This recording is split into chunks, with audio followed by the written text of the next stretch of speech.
We're going to take things to Berkeley for the Cal Bears, head coach by Justin Wilcox and his B- prestige.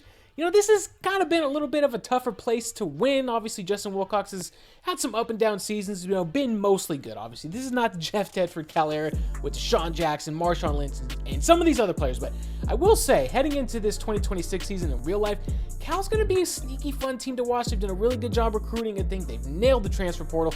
And again, as you can see, they've had some up and down seasons. In the early 2000s, they were really, really good when they had Deshaun Jackson and Marshawn Lynch and those players that we mentioned. Obviously, Aaron Rodgers going back even before that. But as you can see, Wilcox, he hasn't even won a bowl game in the last couple years, so it's been a tough place to win, and that's ultimately why they decided to move on from him. But anyway, going into this dynasty for this 2025 season for Cal, they got a pretty good roster. They do have some really NFL caliber players and just, higher concentration of 80s and things of that nature, obviously, in the ACC. This will be a mostly competitive roster, certainly not one of the upper echelon in this conference, but JKS, man, we know what he can do. He is the guy. He is the future of this program. He is going to be the starter. We're going to ride with him. We are going to make him the guy. We are going to see how far he can really take us. I think in 2027, college football 27, he is going to be one of the higher ranked players, I think. So I'm interested to see how that goes. But through this first season, as you can see, 13th in the ACC, not a great start. 5-5. We had some ups, we've had some downs. Again, it sounds just like the Cal Bears under Justin Wilcox. So bowl eligibility is still a possibility. We got to beat Stanford for the Axe, but this last game against SMU is going to be really tough as they're 9-1 and 7th in the country. So let's hop into the Stanford game, see what we can do through the sim. Again, they're 2-8, pretty hapless program, Stanford, in this dynasty project, and we're not going to have any issues with them in the big game. We're going to bring home the Axe, secure bowl eligibility, and there's JKS, by the way, celebrating. The boys are pumped, they're buzzing, heading into this regular season finale against a really good SMU team, like we mentioned.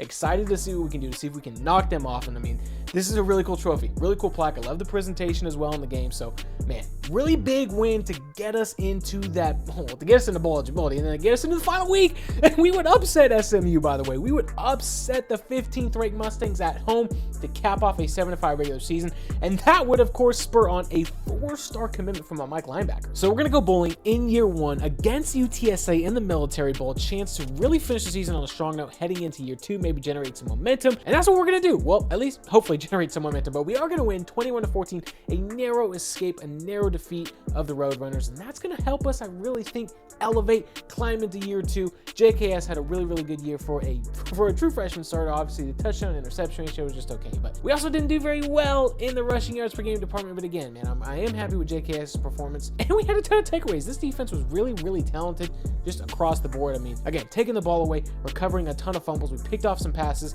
We did obviously throw the 12 interceptions, which, not too terrible for a true freshman starting quarterback. But hey. And of course, being that this is Cal, unfortunately, we are going to have some guys that do want to hit the portal. And as you can see, the second player, that second name, JKS, of course he wants to leave again. They had to fight to keep him in real life, and we're going to be able to keep him in the game as well. That's huge.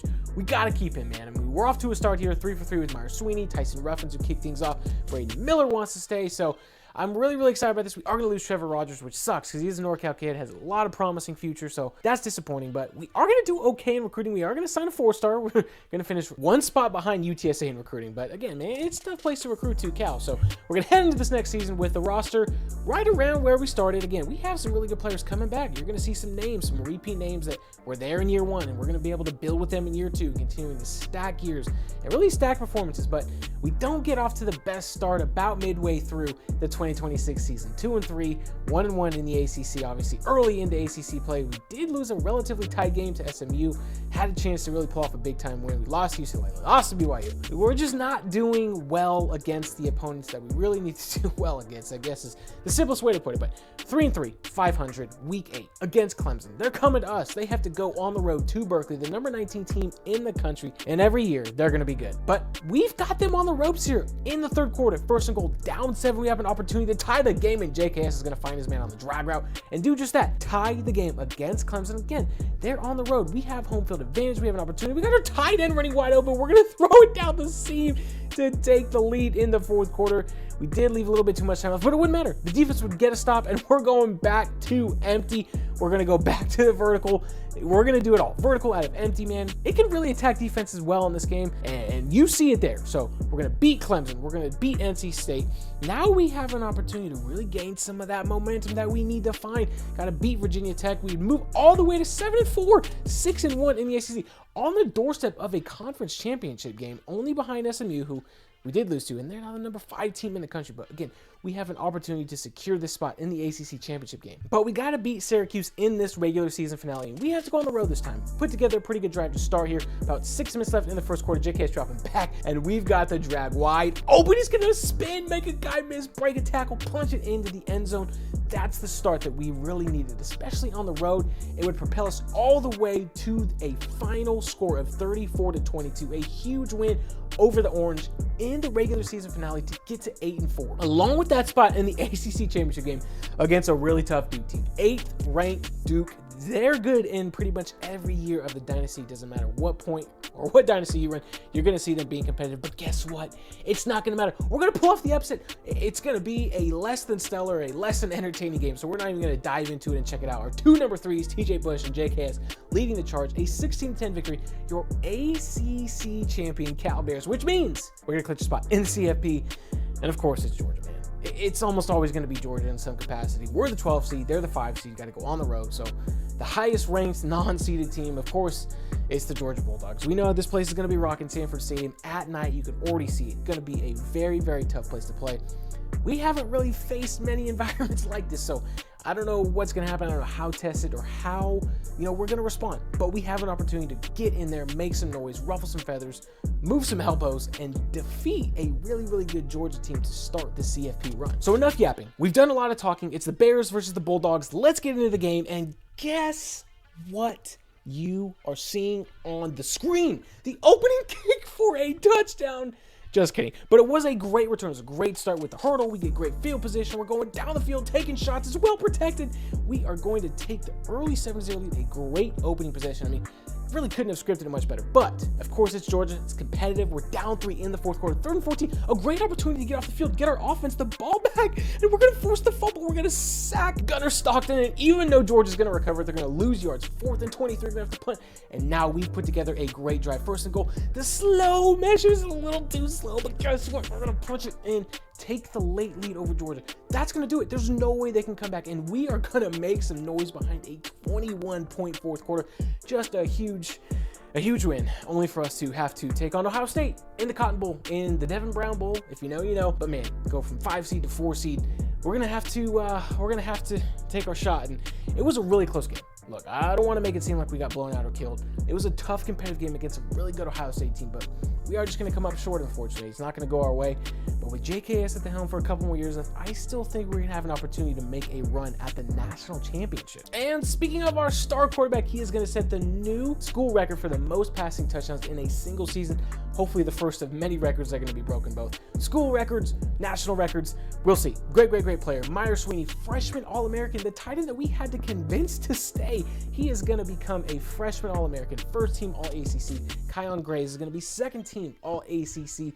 Both of those guys have years of eligibility left. We'll see if we can keep it in. Look at JKS, man. Just exploded. Touchdown to interception ratio through the roof. 4,000 passing yards. Some of the most passing touchdowns in the country. Don't know how Ball State threw for more passing touchdowns than us, but whatever. It's just one, so it's no big deal. In recruiting, we're going to backslide just a little bit, but we are going to sign a 4-star and multiple 3-stars and 14 signees, man. I can't be too disappointed about that. We are not the worst Power 4 school, that's for sure, as you can see. But the next year, in 2027, we are going to start the season ranked 21st in the country. A ton of momentum like we've been trying to build after winning 10 games the year before. Going to be one of the better teams in the ACC. A 10-5 record, that's funny. You don't see too many 10-5 records in college football, but you can see how we're scaling up from 8-5 to 10-5. Can we take that next step? I think as long as we have JKS, we're going to be okay. Even though the roster is going to take a little bit of a step back from an overall perspective, man, we still have some interesting players. I don't want to say a ton of talent. We have, some high-end talent, mostly, above average talent. And you're kind of seeing that early on. 2-2 to start the season. And although we did beat BYU, we did lose to UCLA. We lost to Washington. Our only other win was the FCS team. So hard to be too excited about all of that. I mean, 2-2 is not terrible, but hey, we're going to turn around and beat Louisville by 1 point behind a huge fourth quarter. They scored 14 in the third quarter, and we would rally to score 19 in the fourth quarter, and then we would go on to beat SMU, the vaunted SMU Mustangs, and that's going to be enough to get us to 23 in the country.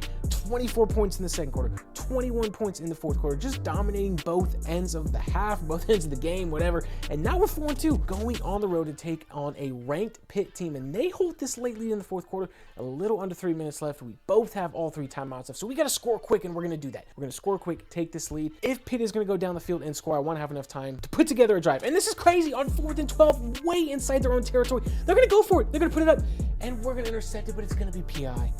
It's going to be PI.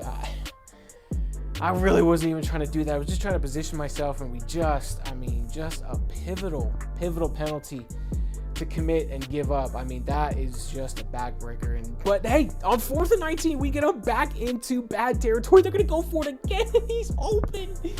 He's open. We can't get off the field on 4th and 12 and 4th and 19. Now it's 4th and 13 with a minute left, and he's going to hold on to the ball forever, and that is going to seal it. That's going to do it for Pitt. We're going to squeak out a 1-point win on the road. A very up and down final 3 minutes, and that would be enough to give us that momentum that we've so desperately needed throughout the season to put together an 8-3 season heading into this regular season finale against the #1 team in the country, the Miami Hurricanes, 11-0. But first of all, how in the heck did we lose to Stanford by 28 points, yet we're still 16th in the country? Just last week, just a week before Miami, we had a chance to really be sitting at 9-2 heading into this Miami game, so that's disappointing, but we have to focus on this game, man. On the road against this 11-0 Miami team, but it's not going to matter. A 41-23 victory, 3 quarters with 13 or more points. I mean, we have had no issue scoring points this year. And of course, we're going to make it to the ACC championship game at 9-3. And guess who's coming back to see us? The Miami Hurricanes, man. You know they're going to want revenge. We ended their perfect season, and now they want a chance to get the final say, stamp themselves as conference champs, and get into that CFP with a really high seed. So this is going to be interesting. We know how close Cal played Miami when Cam Ward was there. In real life, maybe we can do it again, squeak out another victory, and become ACC champs again, and we're off to a great start. Horrible angle by Miami, an early lead for us, and that early lead is going to catapult us to a victory over Miami again in the ACC championship game. We have upset the Hurricanes 24-3, a convincing win. It's going to cement a probably good seed in the college football playoff, and it's a good seed, I guess, because we're not 12th, but of course, we have to play Georgia, going on the road as the 10th seed to take on the 7th ranked, seeded Bulldogs, whatever you want to call it. But we're on the board first. We're on the board first in Sanford Stadium. That's exactly what we need. So we're going to put it to the test. The Super Sim has been super good to us, and it's going to continue being good to us. A huge win against the Bulldogs, 28-10. We only scored our points in the first half, which is crazy. No points in the second half, but we would beat them 28-10, and JKS, the new career passing touchdowns record for the Golden Bears. And for our second CFB matchup, as you can see in the top left, you can see on your screen now, it's another all-ACC matchup taking on the Clemson Tigers. It's the same teams pretty much all the time in the CFB, but hey, I get it. It is what it is. And JKS, starting with the ball, he's going to pull it, and he's going to barely get into the end zone, but we have an early lead in this Peach Bowl, and this is the key. I think that's the key, is to get the early leads, try to put your foot on the gas, but we're not able to do that necessarily here, going back and forth with Clemson, retaking a 1-point lead, but they have the lead again in the fourth quarter, 2nd and 17. Drawing back the pass, but we have space, and he's going to come down with the catch through a contested opportunity and a late lead. Can the defense hold up here on 4th and 3? 2 minutes left. They're going to give it to the back. We're going to dive. He's somehow going to miss, but we are going to stop him on 4th down. Then they do have 3 timeouts left, but it's not going to matter. It's not going to matter. We are going to win the Peach Bowl. We would score again. Listen, put the foot on the gas, like I said, man. The number 2 Tigers, the number 2 Clemson Tigers going down in the Peach Bowl. We are looking like a team of destiny by knocking off 2 of the better teams in this game, and now just 2 wins away.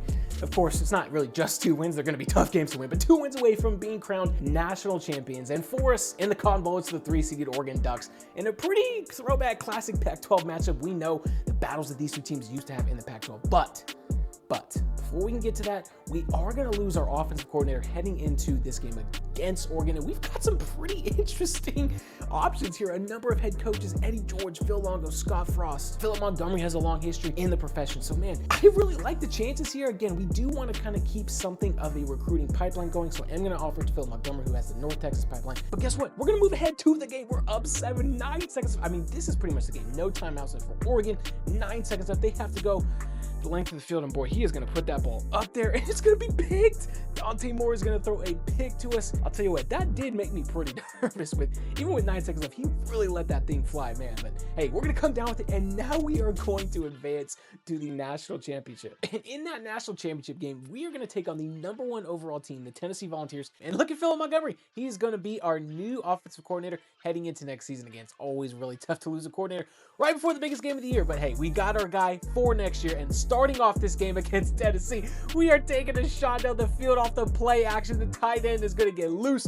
The defensive end, I don't know what he was doing. I have no clue. But Oski's pumped up. I'm pretty sure that's his name. The mascot's pumped up. And we have an early 7-0 lead. A huge, huge start to this game. And with that fast start, we're going to put the rest of the sim because I think we can do it. I think we could beat Tennessee. It would be really close going back and forth, but we would do it. We would finish the job through the sim and bring the national championship back to Cal Berkeley. I guess not necessarily back, but to Cal Berkeley in just our 3rd year with the Cal Bears in this dynasty project. A huge, huge victory for the 10 seed, knocking off the #1 team in the country. It was a pretty interesting bracket. I mean, we did have another double-digit seed make it. Obviously, North Carolina did get bounced by Oregon, but mostly chalky a little bit in that first part of the bracket, and kind of throughout, I guess, with 1, 4, and 3 making it. But your 10-seeded Golden Bears doing it in honor of number 10, Marshawn Lynch. And look at James Vasquez, our kicker. He made first-team All-ACC. He was nails, only missed 1 field goal. Brandon High, second-team All-ACC. No love for JKS on the first or the second team honorees. That's kind of interesting, but whatever. But we did have Quentin Winthrop, a freshman All-ACC center, our starting center, and 14-3. And this is pretty interesting. Again, you see the scaling up that we talked about. This was a pretty good roster. It is kind of interesting because although Justin Wilcox did get fired, their roster heading into this real 2026 season is really, really good on paper. I'm excited to see how it plays out. We had a couple draft picks during our time there. We signed a bunch of prospects, including 3 4-stars. I think that's a huge part of our success, a huge reason why we were able to find success early is we signed some good recruits early. And of course, this dude right here had a huge, huge role in that development, in the ascension of the Cal Bears. Back-to-back 4,000-yard seasons, nearly 40 passing touchdowns in the last 2 seasons. He did some stuff on the ground for us as well. So we're talking almost 5,000 total yards of offense in each of the last 2 years, man. He's going to be really, really good. I mean, he looks the part of a future first-round draft pick. 11,000 total passing yards. And we had some of the most rushing touchdowns in the entire country with 32. Of course, Tennessee was first. And naturally, defense, man, we were nails. 23 points per game we allowed, even in the yards per game allowed, just across the board. We were one of the better defenses. And of course, this isn't a surprise, right? If you've seen some of these videos before Cal, and if you'll watch some more after, you'll notice that defensive success, if you can find it in the sim, man, you're going to win a lot of games. 14 interceptions. So there's definitely a strong correlation between winning through the sim and strong defensive performances. And Justin Wilcox, man, like we said, it's unfortunate that he did get fired in real life, but hey, he resurrected Cal in the video game, finished with a 74-63 record as Cal's head coach. A decent record against rivals, could have been a little bit better. 16-26 against top 25 teams. We talked about how tough it is to have a 500 winning percentage against those top 25 teams, naturally. But Justin Wilcox and the Cal Bears are your 2027 national champions.